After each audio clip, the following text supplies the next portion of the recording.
Pretty good. We're ready to learn all we can about empowering teachers and giving them tools to connect with the classroom and with parents and communities. Brad, I was just talking, you can't see me because I have our camera on my students right now, but I was just talking to them about your experiences. I have your book right here, and I was talking to them about how valuable it is. And so I just want you to share about all the different things that you do in your school to help connect the parents and communities to the things going on. But also I want you to talk about how maybe it will pertain to them, because they're going to be elementary teachers, even though you're a middle school principal. I know that it's applicable across all areas. So I wanted to just thank you for coming, and we look forward to hearing a lot from you and learning a lot. I appreciate you having me. It's yesterday here in New Jersey was about 60 degrees. Today it's 32, and then we have a chance of snow tomorrow. So it's been a long, wacky winter, and I'm looking forward to the spring and the summer. I'm sure all of you are, and I thank you for having me.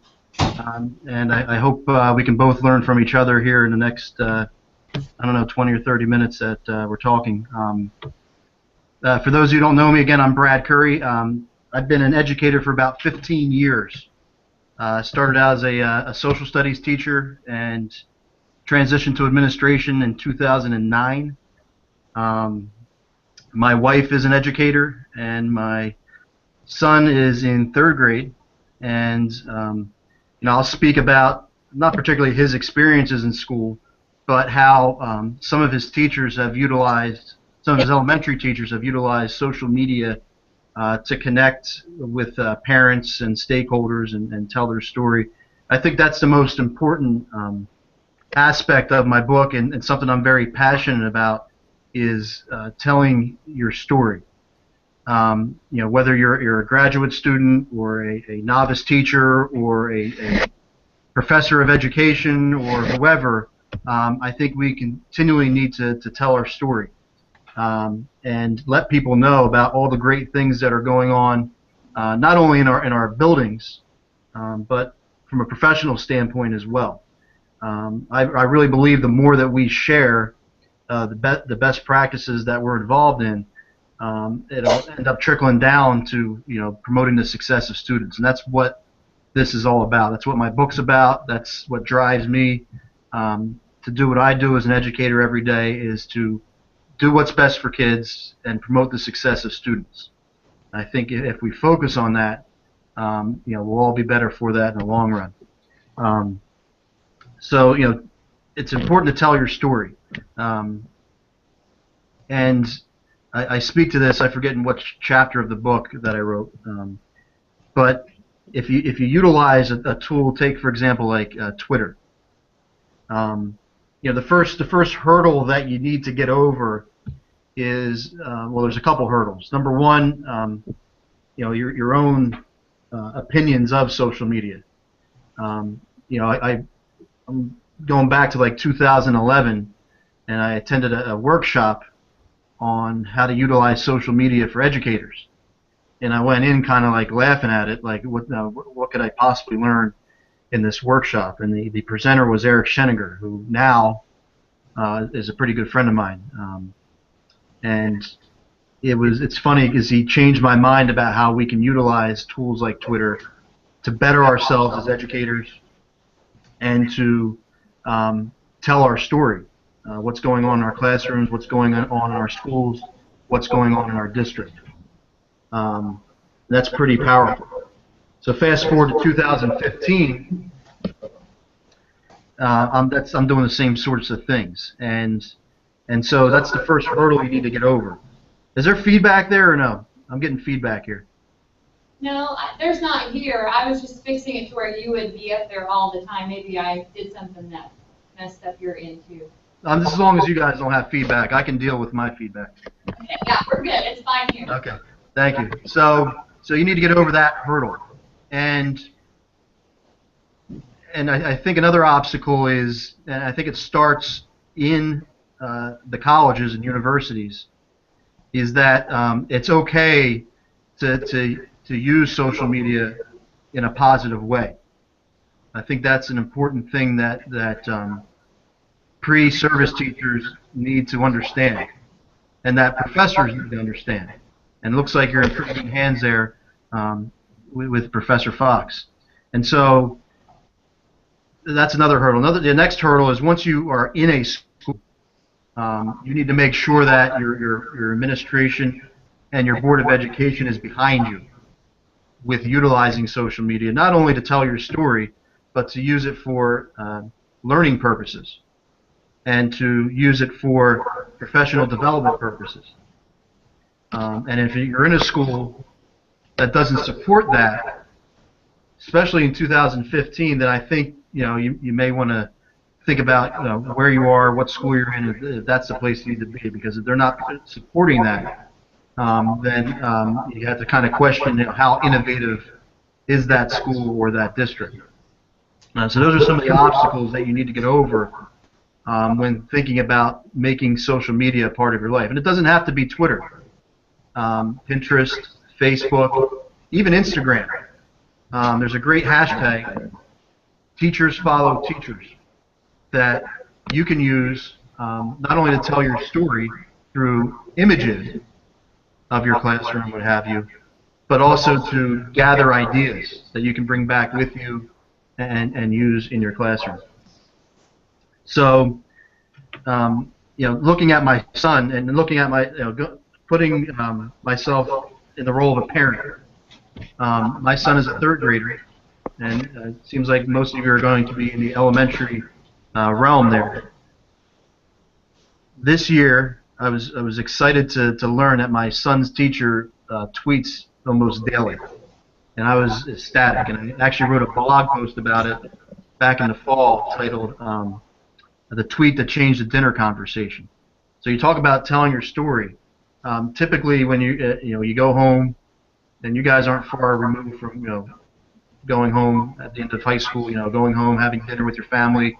Your parent, mom or dad asks you, "Hey, how was school?" And what's the typical answer? It was good. And then it ends there. Nobody wants to talk about it. And so what teachers are able to do now, and principals and superintendents, they're able to let people inside of their classroom, inside of their schools, inside of their districts, to let them know what's going on. And my son's teacher was able to do that. She was able to tell her story every day. There's examples, there's tweets related to what they were learning in science that day, tweets related to a field trip they took, tweets related to a project that they worked on with another class, a classroom next door. And these are things that my son probably wouldn't have shared unless we bribed him to share it with us. But now I'm able to do that. I'm able to quickly check the Twitter feed of my son's classroom and then have a conversation about it at the dinner table. So those are the sorts of ways that social media has changed the educational conversation, and it helps everybody out tremendously. It tells stakeholders that, hey, this teacher really knows what they're doing and is doing some tremendous things. And it also gives other educators from around the world who are following your classroom ideas that they can bring back and help their students out as well. Unfortunately, in November, my son's teacher found out that her breast cancer had come back. And so she's been out, unfortunately, for the last 4 months. And I hope she's doing well, and I hope she gets back soon. But to not have that Twitter feed now is something that obviously not the most important thing, but from a parent standpoint, it's tough to gather what exactly it is that my son is doing in school, other than maybe the weekly or monthly newsletter and things along those lines. So as it relates to Twitter, I think, and I touch upon this in my book, it really helps in engaging stakeholders, whether it's community members, local businesses, parents, other educators, the kids themselves.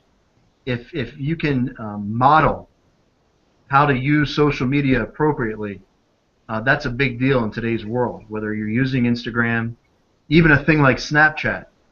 I haven't gone there yet with how can you use Snapchat, but any tool can be put to good use.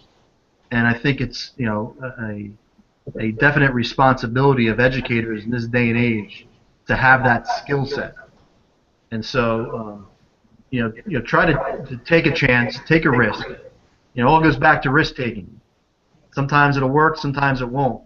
But I think we need, as educators, we need to embrace risk taking and failure. And sometimes these things will work, sometimes they won't. If they don't, you learn from it and you move on.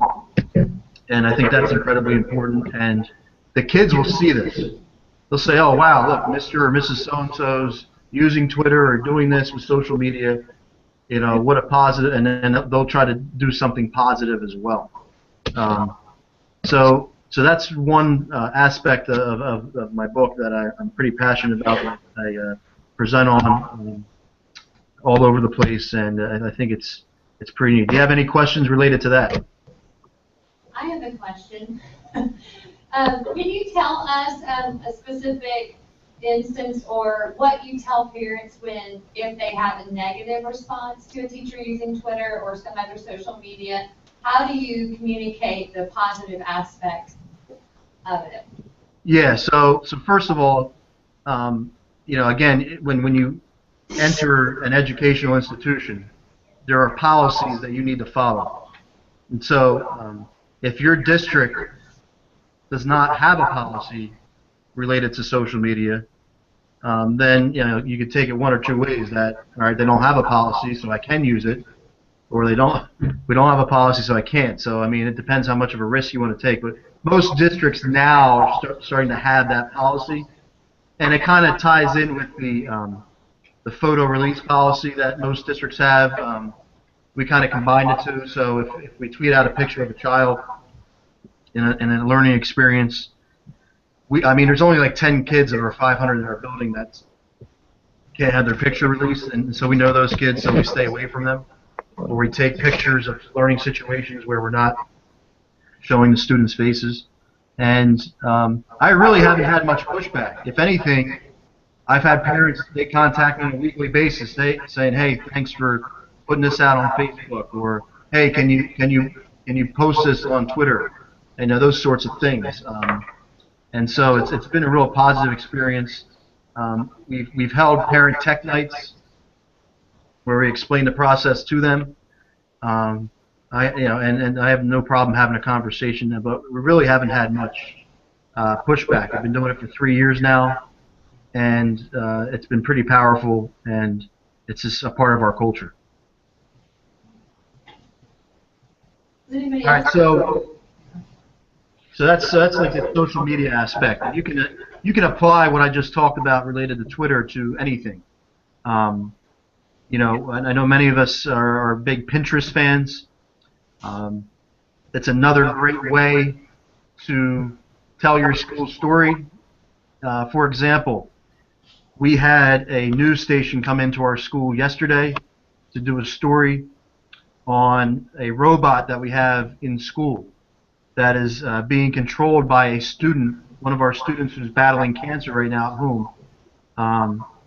He's able to control this robot and bring it around to his different classes, and it picks up the sound and the video and the images and what's going on in the classroom, and he's able to interact with class even though he's not really there. So that news story came out last night, and so you're able to take any online content that is related to your school and copy and paste that link onto your school's Pinterest board, and it's kind of like an archive, and people are able to look at it and see all the great things that are going on. So that's pretty cool. From a community standpoint, it's important that, for example, we have a Tech Detectives Club, and I talk about this in our book, where students who go around, fix computers, help teachers out with computer integration. Last spring we had some senior citizens coming in, and our tech detectives, 8th graders, 7th graders, 6th graders, taught these senior citizens how to use Skype so they could Skype with their grandchildren and things along those lines. And a friend of mine, Billy Krakauer, is actually writing a book He's almost finished with it. It's on the concept of mystery Skypes. And basically, you can bring in community members or business people into your classroom through Skype. And the kids have to guess, what their occupation. This is good for elementary. Have to guess what their occupation is, where they're from, where they're, things along those lines. You can do it through Google Hangout if you want to as well, or FaceTime, or Skype. And it's a great project for particularly elementary students with geography, economics, communication, things along those lines. So leveraging the power of technology to engage the community into your school. It's a win-win. So I go into detail in my book about that as well. Now, are you guys student teaching yet? No, they're. You guys can speak up. No. No, they're not. They are. Most of them are juniors, so they're in their methods classes. So, teaching math, teaching science, teaching social studies, those type of things. But some of them will be student teaching next semester, and some of them have one more semester before they'll student teach. That's great. Yeah. So you want to maybe start now thinking about how can I use one of these methods in my student teaching experience, or even in your practicum. When you're going to visit, maybe you're able to teach a lesson or do try something out like that. If you're a cooperating teacher and then the school that you're working in, try out a mystery Skype. Find somebody that wants to connect with the class you're teaching, and it's a win-win. So that's something I talk about in my book. Another great way to leverage technology to engage teachers in what your school and district is doing is using a tool like Edmodo. Are you guys familiar with Edmodo? No, they're not. Okay. So Edmodo is like an online forum that you can basically have like a virtual classroom take place. So I'm sure you guys have experienced virtual classrooms in some way, shape, or form. Edmodo is a free tool that you can utilize to host an online classroom, post assignments, hold discussions in a safe environment. And so what we did a few years ago is we held an online book talk using Edmodo. And we did this by reading Dave Burgess's book, Teach Like a Pirate. If you haven't heard of this book, I strongly encourage you to go out and purchase the book. I know often in college you purchase books that aren't meaningful or you never use. This is an actual book that will transform the way you think about being a passionate educator and teaching with passion. It's called Teach Like a Pirate by Dave Burgess. And I was so moved by this book when I read it that I said, you know what, I'm going to purchase copies for all our staff members, and we're going to hold an online book talk. Brad, we did that. Here? We actually had Dave Burgess come to us via Google Hangout last semester in my elementary social studies methods class. So we got to chat with him, and he talked about his book. And I had seen him at a conference, and so I asked him to guest speak, and it was wonderful. And I agree with you wholeheartedly about his book, definitely.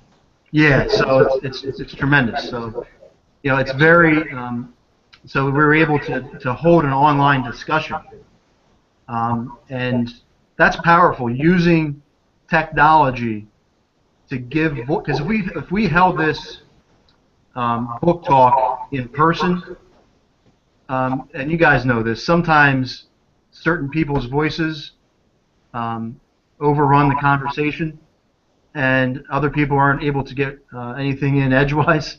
So what technology has done is given a voice to those people who are somewhat reluctant to, whether it's a student or an adult, reluctant to share their insight.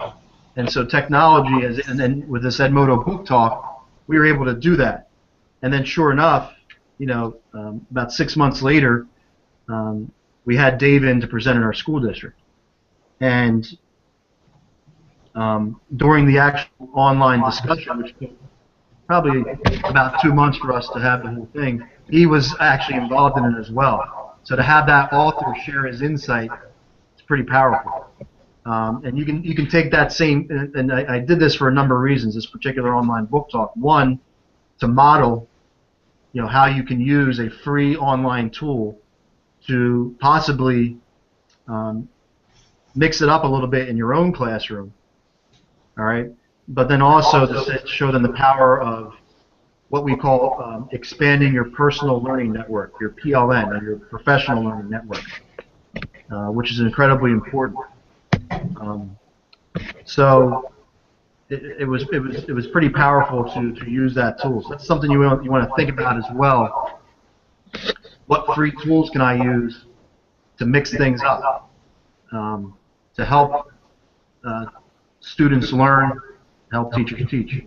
It's incredibly important to think about differentiation. The way you differentiate, the way you tell your story as a school, whether it's through Twitter, Facebook, Instagram, or some other online tool, but also differentiating the way students are able to have opportunities to show what they know, differentiating the ways that you engage stakeholders in the virtual world. So, and you can do that. So some of you are probably thinking right now, it's just hard enough probably to teach a lesson, to conduct a unit of study. How can I do all of this? But there's tricks that you can implement that make your lives more efficient. For example, our school has a Twitter handle, Instagram handle, Pinterest page, and a Facebook page. I have it set up so anytime I tweet out something, it automatically posts to those other sites. You can go into settings and do that. Or there's an app called If This Then That, IFTT, where you can create recipes that will say, all right, every time I tweet out a picture, I want that picture to be sent to the district office so they can put it on their webpage. Every time I make a post on Facebook, I want it to end up on Pinterest as well. So you can create recipes, which is pretty cool through the If This Then That app. So you find out ways to make your life more efficient so that it's not consuming your life and that you can really focus on what you need to focus on, which is promoting the success of students. You guys have any other questions before I move on to another aspect I want to talk about? Come on, guys. Got any questions? No, I know it's early in the morning. It Wake up. What did you say about mystery Skype? Yeah, so we all know what Skype is, right? So you have to do some legwork behind the scenes to find, and this really works in elementary school, so maybe you find a local veterinarian or a dentist or some other local business person, and you set it up behind the scenes and maybe call them and say, hey, do you want to Skype in to our class? And it's a lot easier for these people as well, so they don't have to take time out of the day to go drive to where they need to drive to. They can do it from their office. And you basically say, hey, look, I want you to talk about your profession. I want maybe that'll have an impact on some of my students. I want you to give clues about where you actually live. And so from a geography standpoint, we're trying to figure out latitude, longitude by the physical landscape around us. And so it's an online conversation. And at the end of the conversation, they figure out where you live, the particular guest, and what their occupation is about. And it's a great idea. So that's kind of like the mystery Skype. What you do is If you want to learn more about it, go to cybraryman.com. Cybraryman.com. And then once you're there, go to the search box and type in mystery location calls. And you'll find out more information about it and some examples of how people use it in their classrooms. One other thing I want to talk about, and I bring it up in my book, is the importance of staying on top of best practices as an educator. If 3 years ago, 4 years ago, if you were to tell me that I'd be doing a Google Hangout with a college class in Missouri, right? That's where you guys are, Missouri? Yeah. All right. I would have laughed at you. If you were to tell me 4 years ago that I was going to write a book, I would have laughed. And so social media has changed my life profoundly, and it can have a significant impact on your life as well.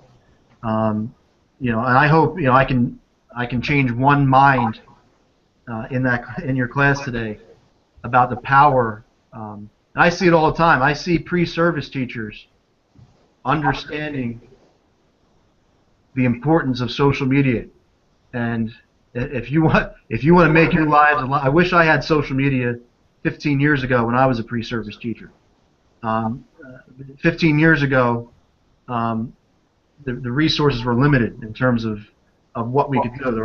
First of all, there was hardly any technology to integrate, and secondly, the profession was much more isolated. What social media has done is it really has opened up avenues for educators to talk with each other on a worldwide scale. But you first have to get over that obstacle of, all right, this is not a creepy thing. People tweeting each other, people doing Google Hangouts or connecting with each other on Facebook or what have you. So if you want to find great ideas to take back with you to the classroom and try out, I strongly urge you to really take advantage of what social media has to offer. And it doesn't have to be Twitter. But to focus on Twitter, I think everybody understands the concept of hashtags, right? Hashtags have kind of revolutionized our culture, are really ingrained in our culture, right? We watch TV now, or we watch a movie, and they're basically encouraging you to tweet or to post using the hashtag for that particular show or movie. And we want to do the same thing in education to a certain extent. So a hashtag that I think would benefit each and every one of you is the NT chat hashtag, NTCHAT. And basically it stands for New Teacher Chat. It is an actual chat that takes place, I don't know what day of the week, from maybe it's every Wednesday or something, from 8 to 9 o'clock at night, where people from around the world actually go on and share ideas about new teaching, about new teachers and what they're going through. But any other time besides that hour, people are posting resources using that hashtag, and it's pretty powerful. So I encourage you to check that out. Another emerging way that educators are connecting with each other, you talk about differentiation and the different ways that people learn. You have your audio visual learners, is a tool called Voxer, V-O-X-E-R. Voxer is a free push-to-talk or tap-to-talk app. Remember the Nextel phones years ago where you would push the button in and you would talk to somebody kind of like a walkie-talkie? Well, they've taken that concept, turned it into an app you can download onto your Android phone or your tablet or your iPhone, and hold real-time, or you can leave a message. You can hold a real-time conversation, or you can leave a message. So if Professor Fox and I are using Voxer. We've both downloaded it. I can tap the button. I can leave her a message. It'll end up in her inbox on Voxer. She can listen to it and reply back. And you can also do it in a group setting, which is a powerful tool.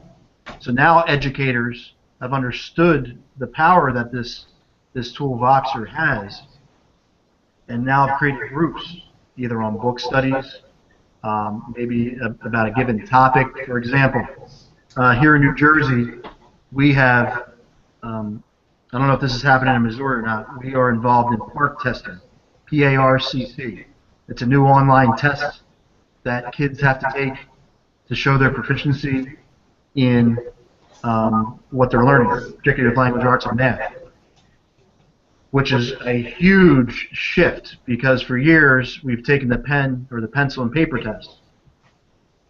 And so to implement this new online test is uncharted territory.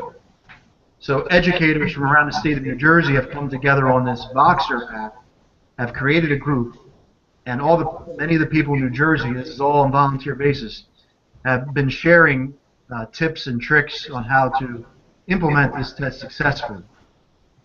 Because the guidance that has been given to us by the people running the actual test has been just too much to handle. So Voxer is a great tool. I would check it out, play around with it. It's pretty powerful and you can use it in so many ways.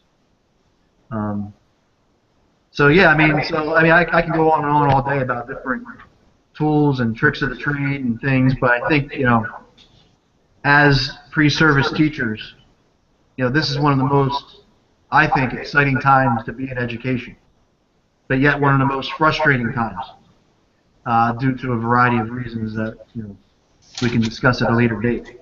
But it's really exciting because there's so many ways that you can better yourselves as professionals through technology and social media, and also engage students and stakeholders, particularly students, in meaningful and relevant learning experiences. But for all this stuff to work, this virtual stuff, you have to have that human relationship in the physical world with your students and stakeholders, or else this other stuff doesn't work. So it's not a prescription to cure all the the communication and all that stuff. You really need to have a strong connection. So you really have to be vested in being able to connect with kids. If you cannot connect with kids, then you really need to think about, all right, as being an educator, what I want to do. And then the next part, obviously, you need to have that knowledge of content, whatever it is you're teaching, and then be able to use the connections you have with kids, use your knowledge of the content area, and be innovative, and take risks and embrace failure, because you're going to make mistakes, and it's okay to make mistakes. But now is the time in 2015 where you can take these tools that are available to us and really have an impact on students and the greater school community. And so that's why I hope to kind of address in my book, and I hope I was able to shed some light on some ideas that you can think about and possibly in the future implement in your classrooms. Brad, can I ask you one final question before we let you go? Sure. If you were going to suggest two things that, as pre-service teachers, would be most beneficial for them, what two things would you choose that they can do a little bit of research on, or maybe even ask their cooperating teachers in the classrooms they're in right now? What two things would you say that would be most beneficial for them? It's funny you ask that, because one of my colleagues, her daughter is a senior at Penn State and is student teaching right now. And she asked me the same question. And many schools are going to the way of Google Apps for Education, meaning They're no longer using Microsoft Office, like Word, PowerPoint, so on and so forth. They're using Gmail. They're using Drive, like Google Docs, Slides, Sheets. They're using tools like Google Hangout, and a new tool called Google Classroom. I guess anything, you can put Google in front of anything, right? And it'll work. But I would strongly urge you, each and every one of you, to become a Google certified educator. Basically, it's probably the best $85 you'll ever spend. And it'll be a tremendous experience and resume builder. Actually, it's not that hard. If you're proficient in using like Gmail and Drive and stuff, you can take some of the free tutorials, and then what you'll do is you'll take an online test on Gmail, how to use it, an online test on Drive, how to use it, and 3 other tests. And then once you take those tests, you become a Google, so they give you a certificate, and then you can put it on your resume. Because the reality is, you need to start thinking, how am I going to separate myself from the thousands of other teachers that are out there when I want to be hired? And for me, if I'm hiring you, and it's between you and another person, I want to hire that person that's a Google certified educator. And you're seeing schools all over the country, all over the world, transitioning to what we call Google Apps for Education. Every student has a Gmail account. Every staff member has a Gmail account. It's expected that I'm submitting all my assignments online using, Google Docs, Google Slides, so on and so forth. Well, my students do that already, so we're kind of starting along that route. But it's funny you say that because they don't even know this. But in the fall, every student who takes Technology for Educators will leave that class as a Google certified educator as a part of that course. So we're making those steps toward that because we see the value in that as well. So I'm thrilled to hear you say that as an administrator. Yeah, that's something. Now, Apple, they have a Apple Distinguished Educator program, but I think it's a little more intensive than the Google Certified. So that's something that you could be done with in like a month. I mean, it's not that hard, and it's just something to think about. And so the second thing is, really think about the passion, the word passion. What are you passionate about? And again, I talked about that book, Teach Like a Pirate. If you read through that book and you think the guy's crazy and that's not what you want to do, then I think you need to think about, all right, maybe education isn't. So you really think about what you're passionate about, because that passion is contagious, and it will drastically improve your classroom culture. If you're an administrator down the road, improve your school culture, your district culture, and it really makes a difference. If you're waking up every morning and you're scared to death to go to school and teach or being a leader or what have you, you're in the wrong business. So you really need to be passionate. And one bonus tip, I would check out the Connected Educator series that my book is a part of. It's actually like 15 or 16 books, small little books that you can read that are related to best practices, particularly with technology and being a connected educator. We call it being connected because you're connecting yourself through tools like Twitter and things to better yourself as an educator and then ultimately impact student success. And so those are things that I would say to strongly consider and think about as you move forward. And with that, I thank everybody for listening and interacting today. And I wish you all the best of luck. Thank you so much, Brad, for taking time. Thank you, and I'm sure we'll be talking in the Twitter sphere soon. You got it. Okay, see you Thanks later. for having me. Thanks.